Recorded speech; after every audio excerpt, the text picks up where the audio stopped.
All right, ladies and gentlemen, welcome to a very special Friday edition of the No Name Wrestling Podcast. We appreciate all y'all watching us. I know this isn't our usual time slot, but it is because we are honored to have a very special guest with us today. This is someone who made a lot of us laugh as kids, and honestly, speaking for myself as an adult, makes me laugh even more looking back watching some of his old clips.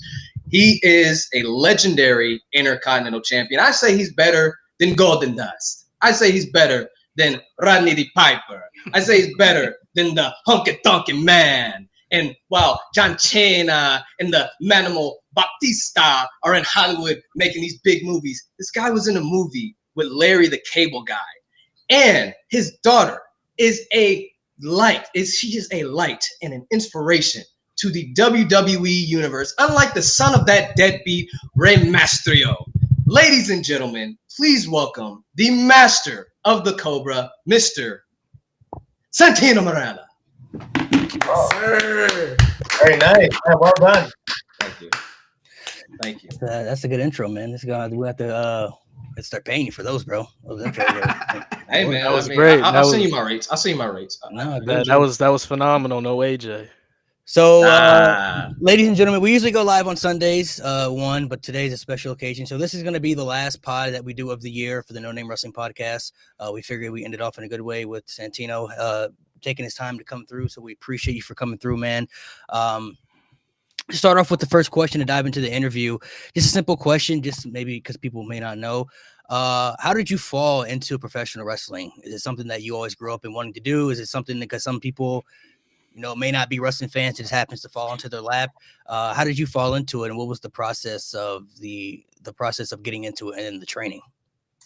Yeah, as a kid, you think it's something unattainable, right? This is before the internet, and you can't just Google wrestling schools. So I was on the national judo team when I was younger, growing up in university.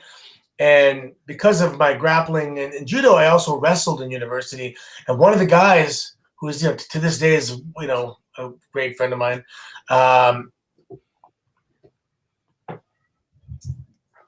Somebody's excited. His dad had a wrestling school. His dad was my first coach, Don Koloff. And, I remember having a conversation with him because after judo practice, I would always mess around doing pro wrestling, and we'd always have matches, but we were just playing around. We didn't know what we were doing. And then one day when he mentioned his dad had a wrestling school, I was just like, I found my destiny. And it wasn't until later, I was almost afraid to ask if he would train me, And then down the road, once I graduated and everything, I was like, I'd like to do this. I thought I was too small. I'm 5'10". I was like 190 something pounds or whatever.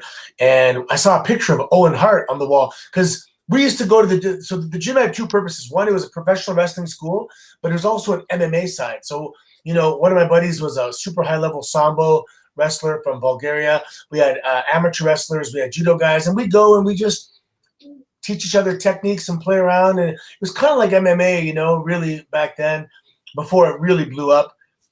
And I'd always look over and watch because he had a wrestling ring, but there was like huge guys, like 350-pound guys. And I just thought I was too small. But when I saw the picture of Owen Hart, and I looked at my coach and I saw, like as a reference point, I'm like, oh, damn, he's like my size. So when he said, yeah, you're the same size as Owen Hart. And I'm like, damn, this is not going to be an obstacle for me. Like, this is not a barrier, I should say. So then I basically at that moment, I made the decision that I'm going to do this. And my parents weren't thrilled because I was in teacher's college and, studying to be a teacher. And all of a sudden you got to tell them, I'm not going to be a teacher. I'm going to be a pro wrestler. So it worked out okay. But that's basically how I found my way in, was a university wrestling teammate's father. And to this day at Battle Arts Academy, the Don Koloff Arena is the name of the arena, and that's Don Koloff, my first coach. Nice. I'll put Nate because Nate did the intro, so Go ahead, Nate. All right, cool. Where are you guys physically located, by the way? I'm from Kentucky, so close to around like Cincinnati area, Ohio, around there. I'm from Northern. I'm from New Haven, Connecticut. I'm from Oh, Columbus. wicked! You guys are all from different areas. Yeah, Ohio. Yeah. Columbus, Ohio. Yeah. Yes, sir. Yeah. Yeah, and I'm from Texas. Oh. Closer to Austin. It's a small town called Kyle, but I'm basically Texas born and raised. So Nice. Oh, that's badass. Yeah, we national. We national over here. So Well, I'm in Canada, so we're international. Yeah. Love that. Shout out Canada. So you said in an interview with Chris Van Vliet that you knew how to break your own Royal Rumble record. It's 1.09 seconds, correct? Well, yeah, something like that. Yeah. So is there a chance you're gonna break that record? Maybe sometime in February this year.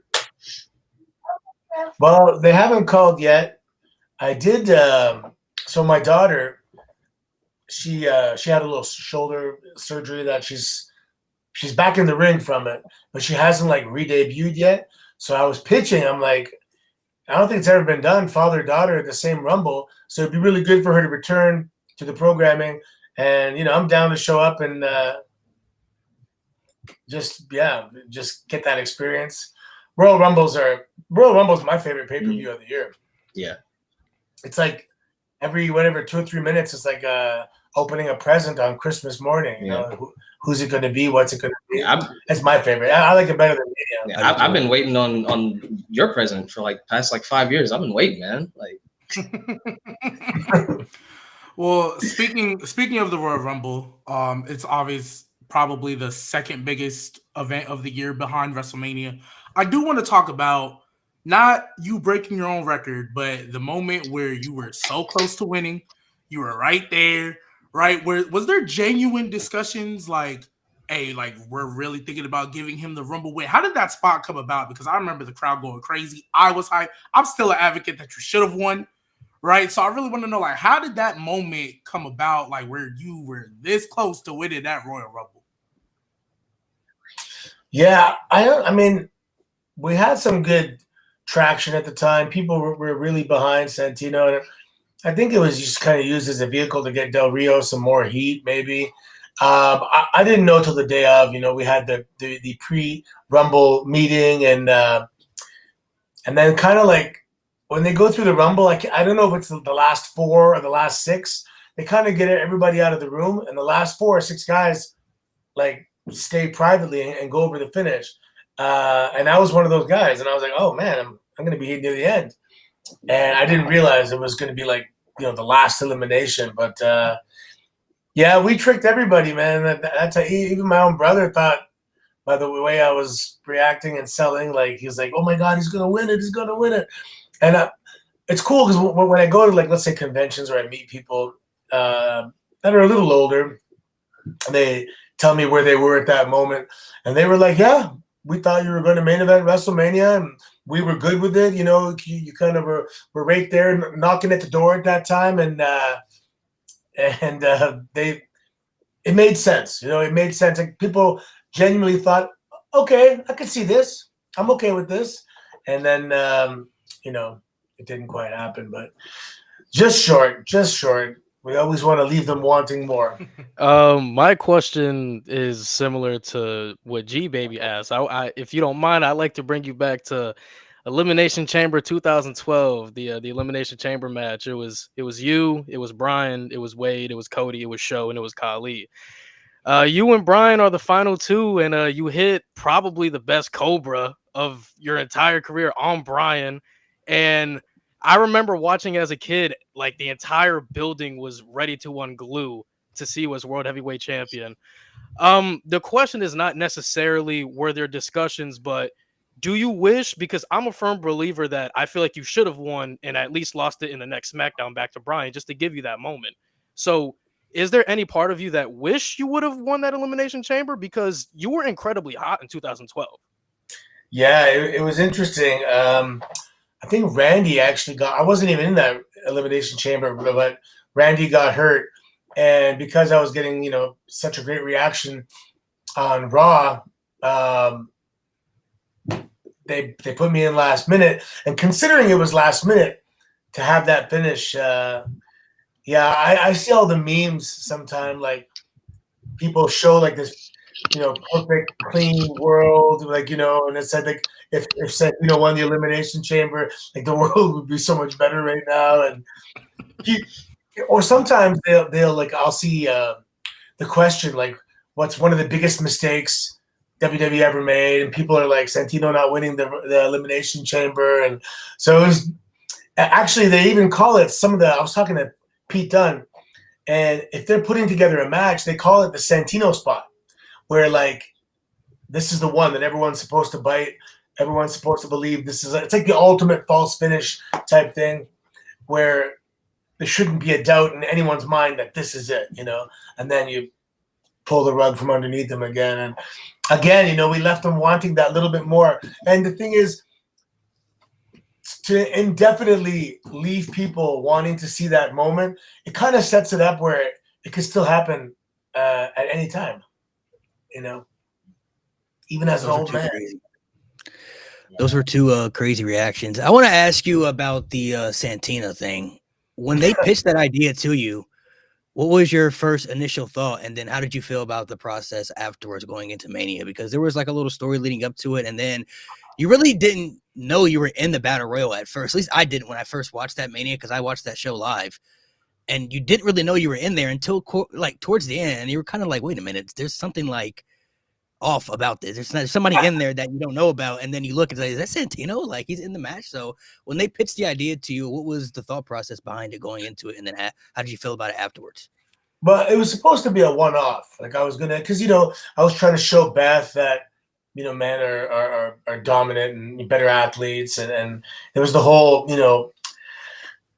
playing on the roles of like who's the alpha in the relationship and everything. So it was supposed to be one, so it was okay. I didn't have a problem with it, but we executed it so well that Santino ended up staying around for like months. So yeah, I snuck in during the entrance because everyone was coming down the ramp. I kind of just joined them from the side, and I did a really good job at being busy but not really doing anything. Like those guys that when you go to work, they look like they're busy but they're not doing shit. Like the master of looking busy. So I was doing that. I was just making it look like I was doing something, and people. Well, there's so many people in the beginning. It was easy not to get kind of noticed, but as people started getting eliminated, and you're like, "Yo, wait, what's up with that girl?" And then you put two and two together, because I think there were Santino chants when we were getting down to a handful of people, so they started noticing at that point. Yeah, that was pretty interesting because I remember watching it, like not noticing in the beginning, but as people started going down, you notice somebody was sticking out, and then of course at the end you realize, oh my gosh, like that was Santino. That was crazy.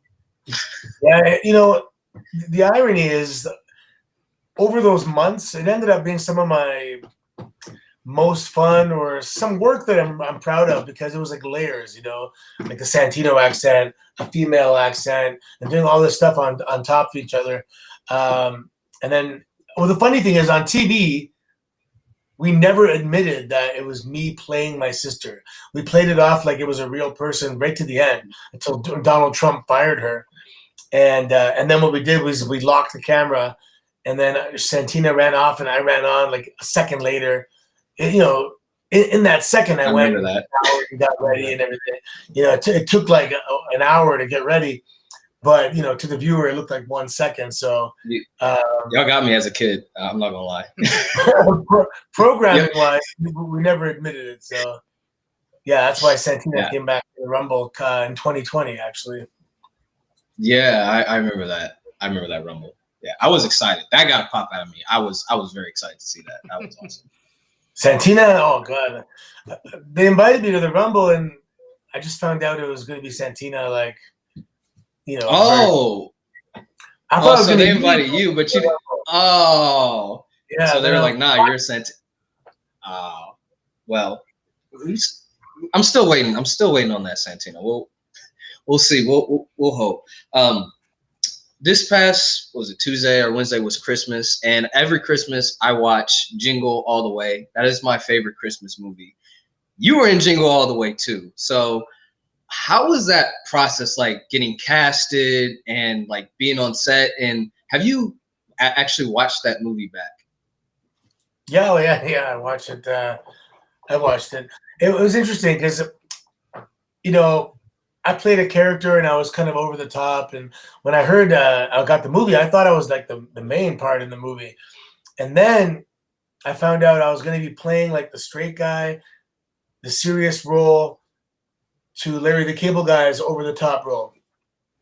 And so it kind of wasn't the best fit, but it was still, it was an awesome experience. I learned so much about doing movies. Larry's a cool dude. He's a really nice guy. Yeah, it was awesome. And then people watch it every year. It's on like Disney or Netflix, so it's being viewed. And yeah, sometime in the summer you get a royalty check, and it's like a nice surprise, Yeah. I was expecting your accent in the movie. I was expecting the Italian accent, but then I was like, oh, he's not doing the Italian accent. They're actually, but I think you did a great job. It was weird. I just didn't know. Like when I play Santino, I know Santino. I know from the moment of his birth. I know every detail of his life. You have to know the character that intimately to really, bring it to life. But I didn't really know this character, and I was like kind of asking questions, trying to get to know him. And throughout the movie, I kind of understood it a little better. But in the beginning, it was like I had a rough start. I practiced the script with somebody, but I just didn't really get to know I had to learn on the job, and I had to learn on the fly. And even Vince afterwards was like, I hear you started slow, but you got going, and by the end, they were really happy with your performance. Yeah, and it was shot out of order, like chronologically. So I know the parts where I showed up because they were already filming for like a couple weeks before I needed to be there. And I remember I just kind of walked on. I had my first scene and didn't even really meet the guys. And then anyway, it took a while, but we got up to speed near the end. That's all that matters. That's good. I know for me, just because obviously watching you on TV, anytime I heard you or saw you without the accent, it always took me back. I'm like, wait, hold on. Since it's Santino, but yeah, I understand it now, obviously, as an adult. But I did want to ask you, one of my favorite moments that I will still go back and watch on YouTube religiously is that tea party with Sheamus. When you was teaming with Cosmov, you was feuding with Sheamus. I genuinely want to know, how were you able to get through that segment without cracking up? I know Sheamus, I think, was laughing in the middle of it, had to breathe up. Like, how did that whole tea party come about?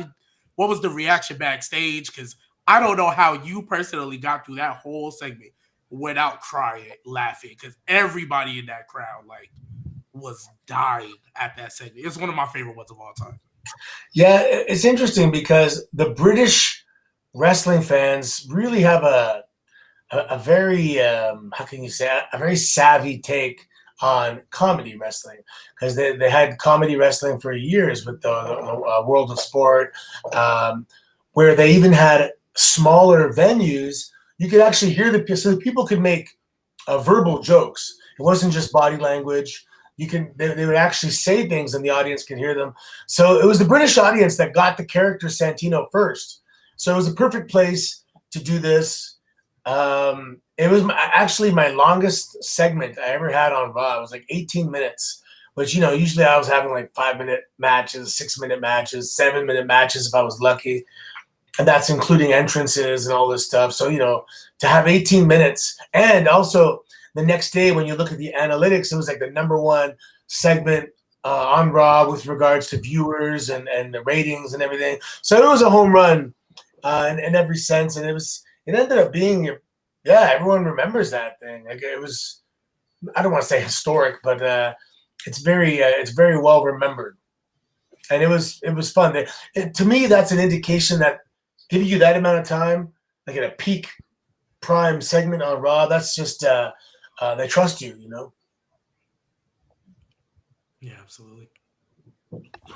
So what I would like to know is, well, first you have across the wrestling community, you're widely regarded to have one of the best debuts to win a championship in your debut. If For all the young kids in the chat, Santino beat Umaga in Italy in his debut with the help from Lashley. What I want to know is what was the conversations behind that? Because it's very rare, especially nowadays, it's very rare for a superstar to debut in a championship match and nonetheless win a championship in their debut match. So what was the conversations with creative like when they pitched that to you? Like were you excited? Were you nervous? Like what was the talks backstage? Yeah, well, I wasn't on the road at that point. I was at OVW, and Vince had this idea of so I wasn't even a superstar at the time. I was a member of the audience. So Corelli is my last name. And they were looking at the roster of the developmental talent, and they were saying, "Do we have anybody that's Italian?" I was playing a Russian character, Boris Alexiev, at the time at OVW, and Nova. Mike Bucci is like, "Oh, I think Boris is actually an Italian guy." And when I used to work downtown Toronto, I was in rush hour traffic every day, and I had a cassette. It was an tourist Italian cassette that I had listened to while I was in rush hour traffic because I had nowhere to go. And this is, pre-stream podcasts and everything. And that tape ended up paying dividends because they called me and they said, "Can you speak Italian?" And I was able to just repeat some phrases from that tape with an authentic enough accent to convince the writers that I could speak Italian. And they're like, "Okay, yeah, you might fly out tomorrow and you might debut. You might debut as this Italian character." And I had no idea. So anyway, the next day I get my passport, go to the airport. I get there I think I got there Sunday. And everybody else was still in the middle of a European tour. This was like a 2-week European tour. I debuted in the middle. There's usually a TV in the middle. And so yeah, all the other superstars were on the road. So I checked in. I spent the day in Milan. I think it was like my first time ever going to Italy. And then the next day, I get the call time. We got to be downstairs, whatever it was, 9:00, just say. And I get on the bus, and there's some guys on the roster that I knew from OVW. So it was nice to see some people. But there were some guys. As funny, Shawn Michaels said he thought I was a guy who worked in the European office. Like he didn't even know I was a wrestler.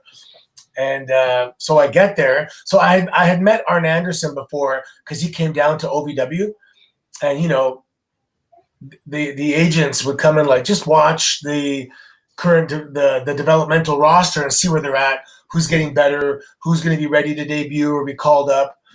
And so I knew him. So he came out of literally as I walked in the door, they were coming out of the production meeting, and he looked at me and goes, "Well, you're having a good day. You're winning the IC strap," and walked away. And I'm like, "The hell did he just say?" I'm like, "IC strap? That could only be one. That's Intercontinental Championship, right?" And I'm like, "No, what?" And then later, someone confirmed it, and they said, "Yeah, Vince wants to talk with you and meet you and all this stuff." And so that was I met Vince, and he was awesome, man. Turned around, gave me his undivided attention. Asked me a few questions. He wants to get to know you before you get this opportunity, and just to see if you're obviously a decent guy, right? You don't want to give these opportunities away to people that don't deserve them or have bad egos or bad attitudes. And anyway, first time meeting him, he was awesome. And then we went down to the ring, kind of talked it over, and that was it. So I only knew that day. And I remember asking Mike Bucci, Nova, like, what's going to happen to Boris? My character Boris. And he's like, "Forget Boris. This is Vince's idea." And this is a once in a lifetime opportunity. I knew exactly what it was, right? Imagine you're a pitcher in the minor leagues and you get called up to start for the Yankees. You got one shot. You got to have a good game if you want to stay there. And it was my M&M. This was my shot, right? Yeah. And I think we took advantage of the opportunity, and I think we nailed it. You had a pretty loud reaction, especially when Lashley came out helping you and you getting that big pop. That must have felt crazy. Like, because you mentioned that you came straight from OVW, and OVW. I remember OVW similar venue size to what NXT had in Full Sail, but just a little bit smaller. So for you to go from that kind Yeah. of venue size to a full arena in Italy, like that must have felt like crazy. Yeah, it was like 20,000 people going nuts. And the European fans are like super intense anyway. But I remember, I don't know if you guys are into this type of stuff, but that amount of energy that you receive, you know, you can calculate it. If I had some kind of meter in the middle of the ring, Yeah. something would be moving. I don't know if it's telekinetic, if it's just You just feel it. I used to do live performance. You feel it. You feel the crowd. Like I know what you're talking about. My cells of my body were so supercharged with this energy, but that from that moment you kind of exist differently. You're not really changed as a person, but you've been super saturated with this kind of energy like you've never had in your life, and you feel it. It's real and it's different, and It's like something took over you. It's addictive too, man. It's this rush of pure, like, clean energy, and that's why some of these musicians, they, don't stop singing, because it can be addictive for sure. Yeah. So that kind of taps into my next question. One of the things I like to ask wrestlers, especially people who live the WWE lifestyle, the travel, the schedule, mentally, because I'm a big advocate for mental health. I go to therapy every week. How do you mentally continue to push yourself year after year, battling through injuries? I'm sure there's plenty of days you woke up in hotels where your body's so hurt where you just don't want to get up and move and do stuff, and being away from your family and having to sacrifice a lot. How do you mentally push through all the anxiety, depression, because obviously, like I said, when you're out there in front of the crowd, you can feel different, but once that shuts down, you're just a regular guy again, when you go backstage and you're just living your regular life. What kept you pushing through all those years and all those injuries? I know you had your history with neck injuries and everything. What was the thing that you think, looking back now, mentally kept you going? Well, I mean, you said it. The hardest part for me was being away from my daughter. That was, I'm open about it. I always end up crying when I talk about it, but that's always been really hard for me. But also understanding that this is a once in a lifetime privilege to be able to be a part of this. And there were many years where we were on the road 300 days a year. And I'd come home for when we were doing both TVs, I'd be home for a day and a half a week. And then sometimes we're overseas for that day and a half. So sometimes you're not home for like 21 days, and then you're home for a day and a half, and you got to go. When we were doing 4 days a week, we were home for 2.5 days. That was like night and day from a day and a half. It's only one more day, but it's a big day.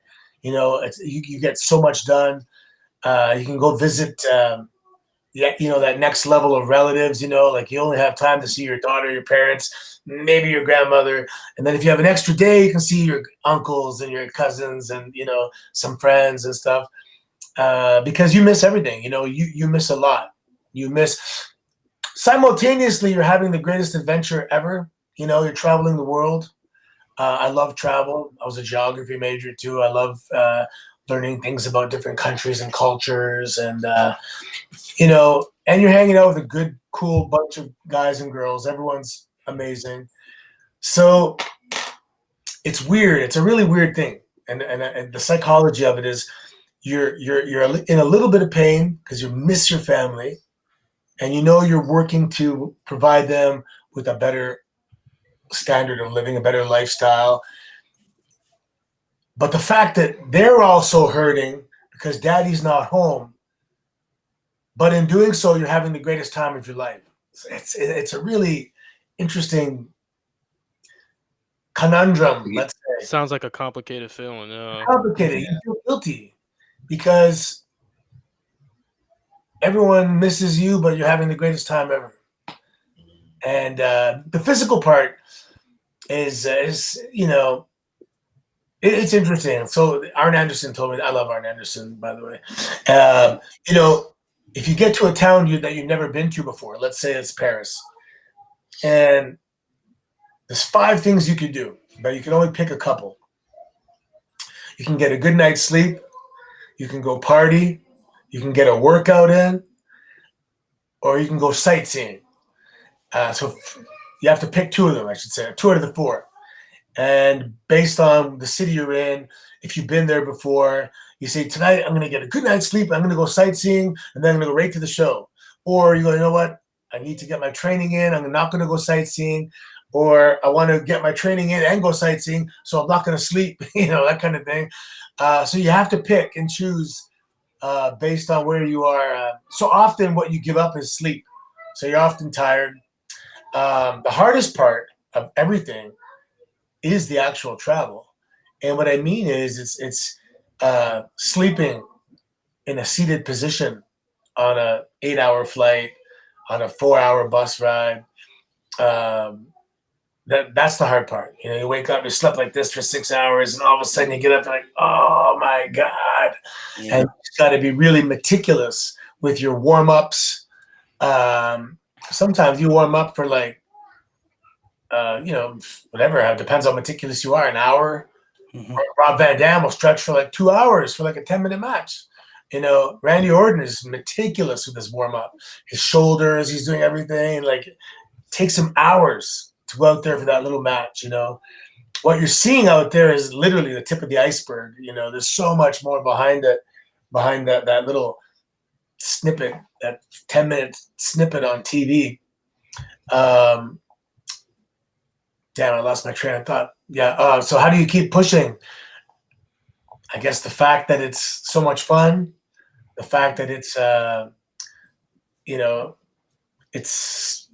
there's thousands of people that would give their arm to be able to be in this position. And you just got to be super grateful and appreciative of every second that you have a chance to do that. Because it's going to come to an end, right? It's not going to last forever. And just enjoy it. Live in the moment and enjoy it. That's good, man. That's good. Absolutely.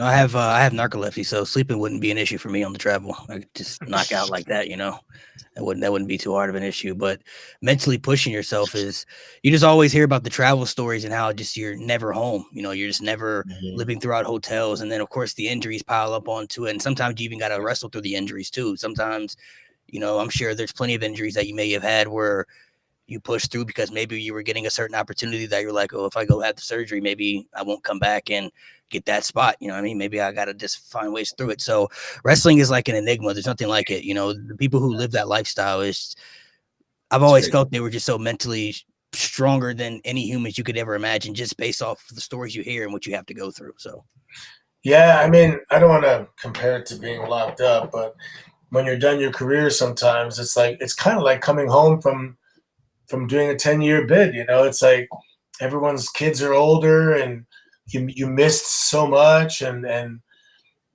yeah, it is tough. And some of the injuries they're not like massive injuries, like nagging things, and they kind of get better. And they also have pretty good trainers and physiotherapists on the road these days that help you, stay in your best shape possible.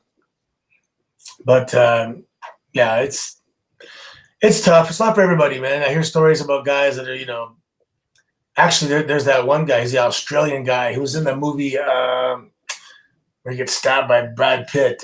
Big giant guy, jacked. Nathan Jones, and he did real jail time, but he couldn't handle the road. There's a lot of guys that they just can't handle the road, man.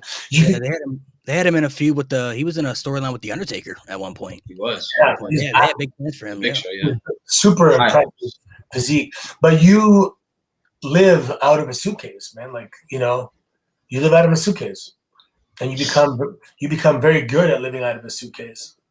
And you appreciate things like if you're in the middle of a European tour and all of a sudden you see a laundry machine, like a washing machine. You're like, it has so much value because you're lugging around dirty clothes, at the end of a tour. Yeah, that is a lifestyle that that is absolutely insane. Props to you and everybody who goes through that, because that's something crazy. But I want to kind of take it back to your accent. I heard in an interview with your daughter did with the Wrestling Classic. She said your accent actually needed some work. I was convinced you were Italian. So did you ever feel that way when you were performing, or do you like ever look back and you actually like maybe like agree with her, like, dang, maybe my accent did need some work? Well, I mean, my goal was never to have the most authentic Italian accent ever. But when you do go to Italy, if English is not your first language, there's so many different accents, But it did evolve a little bit too. I think when like Nacho Libre came out, it changed a little bit, and when Borat came out, it changed a little bit. So over the years, it kind of, it morphed a little bit over the years. That's for sure. Yeah, because you had me convinced, and then when she said that, I was like, I mean, I thought it was good. I mean, but everybody was convinced. I mean, yeah, because we was all convinced. Yeah, we was all convinced. And then when like G Baby said, like when you speak like in your regular voice, like it was kind of weird. It was like, that's not you. Like, why does Santino have an American accent all of a sudden? Yeah. Well, it's funny because I used to get a kick out of it when I'd meet some fans or whatever, and I'm speaking in my regular voice. I'm just watching their face, like, process what the heck's happening. Why is he talking like this? Even Chris Jericho. The first time I met Chris Jericho, he's looking at me like, "What is happening right now?" It was a real accent too. Props to you for keeping that up, man. Doing that for as long as you did. That's really good. Yeah, so I grew up in Toronto, and my whole school was all first generation Canadians. All our parents were from Europe, so Santino is like a mishmash of all our parents. We have parents from Poland and Malta and Portugal and Italy and Greece and Croatia, and all the parents kind of had these funny accents. So I had a lot of material to choose from. You say it was like your dad who would do the mispronouncing of the names and stuff like that? My dad came when he was like a little younger. He was like 8, so he didn't have that strong of an accent. But he did mispronounce names. Yeah, some of our friends' names and stuff. But my uncle, like my dad's brother, he came. He was older, so he had a very Santino-esque accent. And my next door neighbor is Son of a Gun Ivan, and that's where I got Son of a Gun from. Just picking bits and pieces from people around me. Yeah, I love how you were able to incorporate, kind of like your real life into your character, because that's always the best ones when it just comes from a real place. I did want to ask, just kind of, I know you're in a different part of your life now, but if you were to take your prime version, right? Is there anybody you see nowadays that maybe you were like, I really wish I could have did something with him or had a feud with him or ran a program with him? Is there anybody you look at now where you're like, maybe if I ever wanted to, that would be somebody I would want to work with? Well, it's interesting because when I was training to be a wrestler, I trained a very different style than I ended up, using. I trained like a Kurt Angle, like a Benoit, like a Malenko, like Owen Hart. I was a grappler, and I like fighting. I love realistic, even MMA style pro wrestling, like Josh Barnett's Bloodsport. I love that stuff. So there are a lot of guys I would have liked to have fought like that. Like I would have had a wicked match with Taz or even Kurt Angle. But as Santino, I would have loved to have tagged with R-Truth. I think that would have been. Oh my gosh, that would be good. I wanted to do a detective movie with R-Truth. We're like cops, Yes. You never know. Who's the good cop? Who's the bad cop? No, we're both good cops. We're just bumbling around. He's gonna have R-Truth join the director of Authority. Yeah. Oh my gosh! Imagine that tag team versus like Prime Fashion Files with bro, crazy. Oh my gosh, bro, that would be sick. Breezango, yeah. Oh yeah. Breezango would have been so. Shout out Breezango. Key. Or like somebody like Chris Jericho and like a program with him. That'd be funny as hell. Ooh. But I gotta ask. I always let my boys know when wrestlers on here. I tend to be a little selfish because I'm a pro wrestler in training. I train and showcase pro wrestling here in Woonsocket, Rhode Island. So is there any advice that you would give to obviously somebody like me or anybody watching that's training to be a professional wrestler? What advice would you give us that's really needed? Is there any advice you would give? Man, I mean, take your physique game very serious. You have to become. So let's say you got to train 12 times a week, okay, and you can divide that up. 6 of those might be weightlifting. 4 of those might be pro wrestling practice, and 2 of those could be like a drama class, a jiu-jitsu class, something to supplement your training. It doesn't have to all be just pro wrestling and weights. You can do other stuff, but you should be looking at training twice a day and then take Sunday off and, rest and recover. But it also depends where you're aiming. And I've had students, I coached for 10 years, and they go, look, I just want to wrestle on the local indies. I said, no problem. Then that's attainable. Then this is your prescription of how much you have to train. And there's guys that go, no, I'd like to wrestle, in Japan, maybe a couple tours in Europe or Mexico, Puerto Rico, whatever, but they don't have their sights set on like the major companies. That's attainable as well, right? But here's your prescription in terms of how much you got to train. And if there's someone that says, no, I only want to make it to the top, I said, okay, then you have to develop a very intimate and honest relationship with yourself. There's a lot of you looking in the mirror, and being honest. Like, are you doing everything? Are you doing anything it takes? Like, whatever it takes. Are you training? Are you, there's so much, man. You have to get a nutritionist. You have to get a weightlifting partner that you go and you train with. You have to transform your body. Yeah, there's guys with shitty bodies, but that's like an anomaly, right? You have to give yourself the best chances possible. Go take a public speaking class. Everyone should be doing grappling. Like, either Google up a local Olympic wrestling facility in your area, or jiu-jitsu's or judo is perfect for it. Yeah. But there should be some supplementary training. You can't just rely, like, your grappling background really shouldn't just be pro wrestling. There should be something underneath that is your actual foundation. And then, it has to. You have to be obsessed. That's the word, obsessed. You wake up, you got to get your meals in, you got to get your supplements in. Like, you got to get you have to eat at the right times. When you go somewhere, like even now at 50 years old, when I go to work in TNA, I bring meals. I bring my chicken and rice, and I make sure I get my nutrition in. It's huge. Yeah. It's and I didn't understand in the beginning when people say that you have to make it a priority, and I'm thinking like you have to make it a priority. Like, if you were to rank things that are important, it has to be higher up. No, it has to be a priority in your day-to-day life. Like, you have to, every day, this is my breakfast, whatever, scoop of oatmeal, scoop of egg whites, some berries, whatever, like every day, that's your meal. And lunch is going to be a chicken breast and 180 grams of rice every day, every day. And whatever, your meals are. But I'm just saying, like, it has to be like a full-time job or a part-time job is getting your meals in. It's huge. And the reason I say you need a training partner, I can go to the gym and work out hard, but unless you have someone spotting you and saying, come on, one more, like, you're not going to push yourself normally.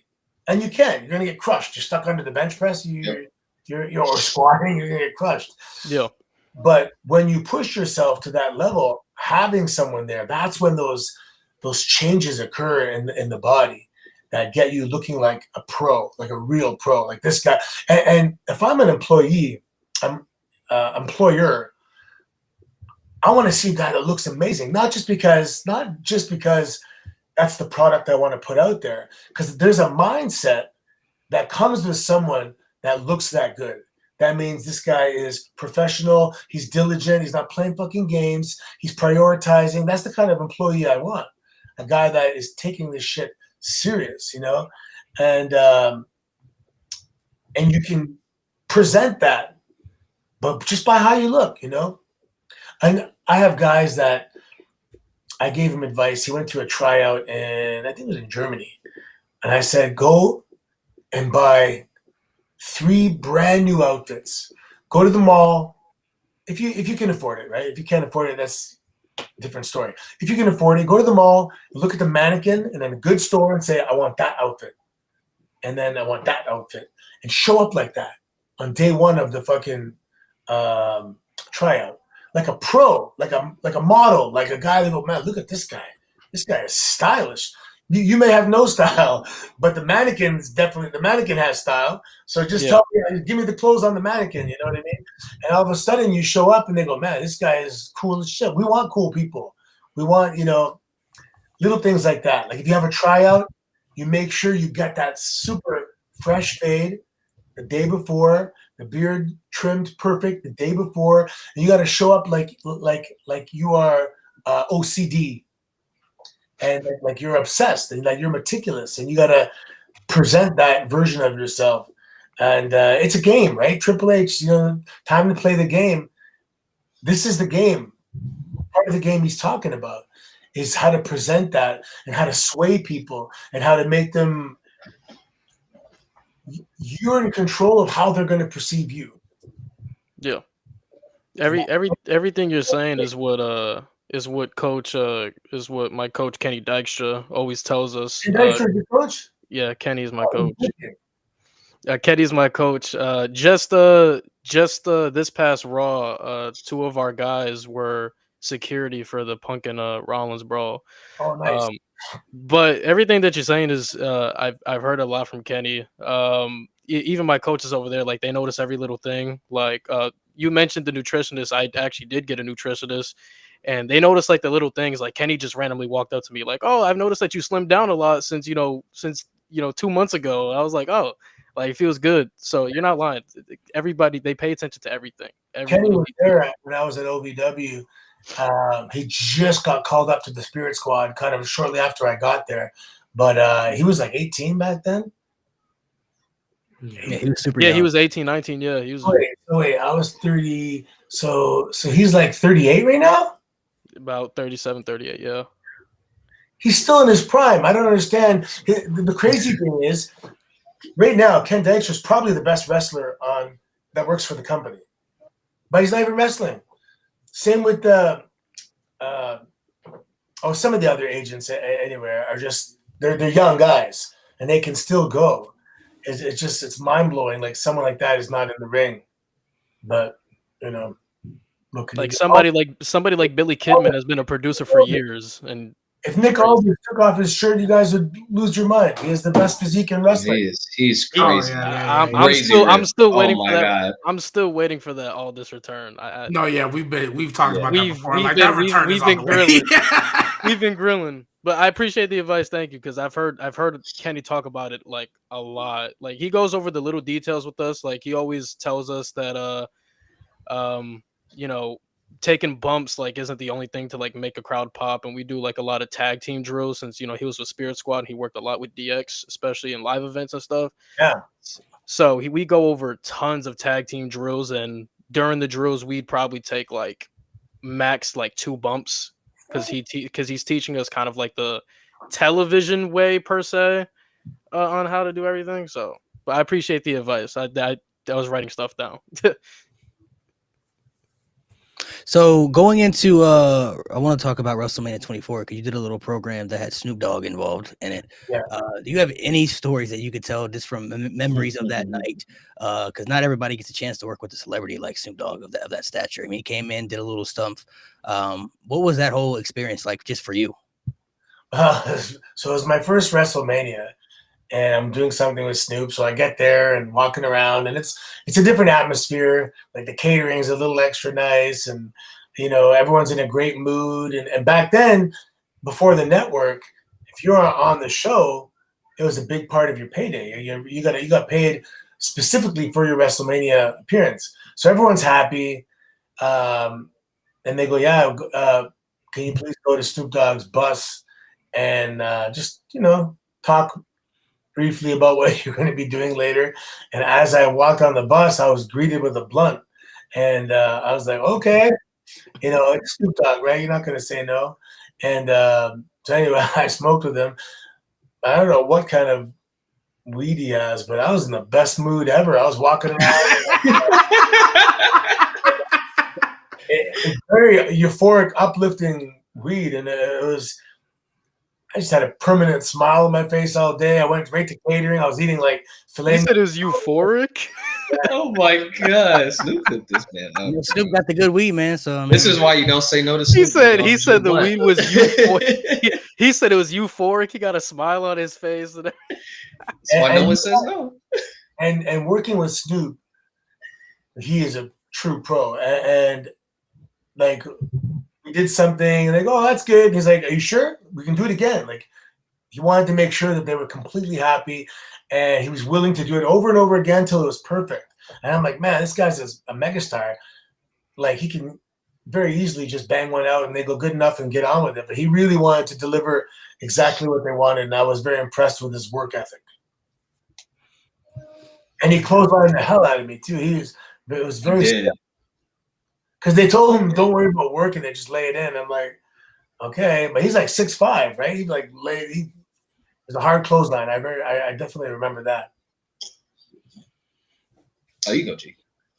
Oh, yeah. So I did want to ask you, how would you characterize your relationship on screen and off screen with Beth Phoenix? Y'all had amazing moments together as a partnership. Just tell us a little bit more, how did that even come together? And then how would y'all characterize, obviously working day in, day out, coming up with storylines and making that partnership work? Yeah, so I knew Beth from OVW, and she was already established. She was with Aaron Stevens and Kelly Martinez, and they had this little group, and then she got called up, and she was obviously a very good in-ring wrestler as well. And she actually pitched the idea of us working together. And Vince loved it and said, we're going to go with it. And all of a sudden, she was kind of like, it was cool because we're kind of, there's peaks and valleys, right? And I just finished something with, I believe it was like Maria and the Snoop Dogg thing, and I was still a bad guy. And so I was about to go back into that cycle where a storyline starts from scratch. And she was kind of in between one too, so it was a perfect fit. And when she mentioned it to me, I'm like, all right, this is great. There's so much we can do, being that strong alpha woman. And Beth is like, I love Beth, man. She's like professional and intelligent and beautiful and artistic and a great wrestler. She's like the perfect woman, she's the sweetest person ever too. And we enjoyed it, we enjoyed going to work, working live events, working TV. And for me, and she says it too, I've heard her talk about it, but it was like some of my favorite memories of working, because you're also working with someone who is a nice person and is really putting a tremendous amount of effort and attention into their work and into their role. And it was Marella was really fun. And I think people could tell when they watched that we were having fun doing it. Yeah. So this one comes from our friend Mo, who also does the podcast with us, but couldn't join today because he has to take care of his daughter. But he wants to know, what is the craziest storyline that the WWE has pitched for you to do? Most storylines were executed. Like there wasn't something that was pitched that didn't really happen. The one thing, actually, was the Honkometer was supposed to go and last a year, and man, we were like 2 months deep, and it got pulled. But it was supposed to go right down to the wire, like right down to however many weeks Honky Tonk Man had it, and I think we were supposed to just fall short. But that meant we were going to get that year-long run out of it. So that wasn't the craziest storyline, but that was a storyline that didn't come to fruition. Yeah. Had a very sudden stop. It's good stuff. Well, I know our time is almost up, but I watched your interview with Chris Van Vliet last hour, last year. Yeah, it went by fast. But I just want I've heard your story about OVW and your story of how you got signed to the WWE and like how it was just like the perfect time. Like just like I just want to ask you if you can like just tell our audience, that story and like because it's a very motivating story, and I just kind of want you to be able to like give some people some hope and some motivation because I know the new year's coming up. I know a lot of people probably looking for a new start for the new year. So if you could like just kind of I guess inspire us, inspire the audience for us. Yeah, I mean the whole OVW thing was. My daughter was 8 years old, and I had to sit her down, and I knew she was a superstar. But it's a lot of responsibility for a parent when you're being gifted this superstar child. And I'm like, man, I got to be able to take her somewhere or bring her to a platform where the world can see what she's capable of. And, I just turned 21 when she was born. I was still in university and I didn't know, but I knew I was pretty good at this wrestling thing. So the whole idea was really to get there and reach a certain level where I could then bring her into whether it's Hollywood or acting or wrestling and that kind of thing. So I had to pack up and I went to Japan for a year, and then I overstayed one of my tourist visas while I was trying to get a work visa. So I was banned from Japan, and then I had to reformulate my game plan, and that was to go to OVW, but I couldn't work in the U.S. because I was Canadian, so I was living off of savings, and I don't know if it was ignorance, but there just wasn't a doubt in my mind, I mean, you can be positive and it can be delusional as well, right? So, I guess I wasn't delusional because I made it, but I was almost operating as someone who was so sure that it was going to happen, like there wasn't a doubt in my mind. And yeah, the bank account kept going down and down and down. And I was training sometimes 3 times a day because I didn't want to, I wanted to maximize every second that I was away from home. And I go to private classes with Rick Rogers. I go to Al Snow's class.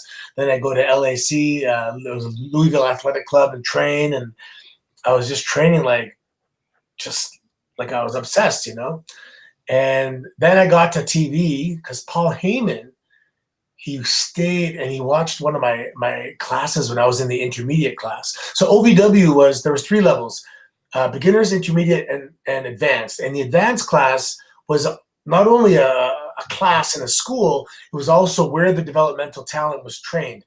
So let's say there was like 27 guys in that class, maybe 23 were developmental talent and 4 were just people in the advanced class. So I got myself to that class where I was now with the developmental talent and I was getting eyes on me. So I put myself in a position to get eyes on me.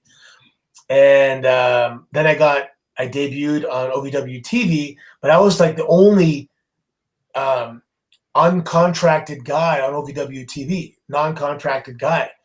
But I was doing that Russian MMA gimmick, and I was doing it so well that people thought I was really this guy from Russia, and I was just squashing people left and right. And they were telling me, like, just hold tight, man. They're talking about you. Hold tight. Something's coming. Like, it's coming, man. Just, hold on. And I'm like, dude, I'm running out of money, man. Like, what am I going to do? Like, I'm going to have to go home. Like, with my head down, like I didn't make it, and I literally ran out of every penny the day before I got signed. The day before was like my last like $400 or something. I paid for rent and I bought some food, and I'm like, and man, talk about the guy in the mirror, man, just telling you like, hold on, just hold on. If I would have had to go home and reformulate another game plan and try and figure something else out. But man, I remember Danny Davis was like, it was after practice one morning. He looked at me and he goes, "Have a nice day today, Boris. Have a nice day." And I'm looking at him like, I know what you're insinuating, man. Like, you know something. I'm like, don't play with me, man. And I got the call later, and they said, yes, question, how would you like to work for the WWE? And I was like, talk about, there's not many times in your life that you can hang up the phone and just go like, yeah, like let it out. Let it out. And it's a lot of built up frustration and a lot of built up fear and anxiety of what if, and you just play these mind games. But when it happens, it's like that big release, you know? And yeah, so and literally, I'm one of those guys that should motivate people because I was a regular guy, you know? And again, I'm 5'10". I was 220 pounds when I got signed. And I was also already 31 years old. No, I got signed at 32. And not only was I 32, I was green still. I had like less than 50 matches when I got signed. I mean, I had a lot of matches in class, but like I had several matches in Japan, several indie matches, a couple OVW house show matches.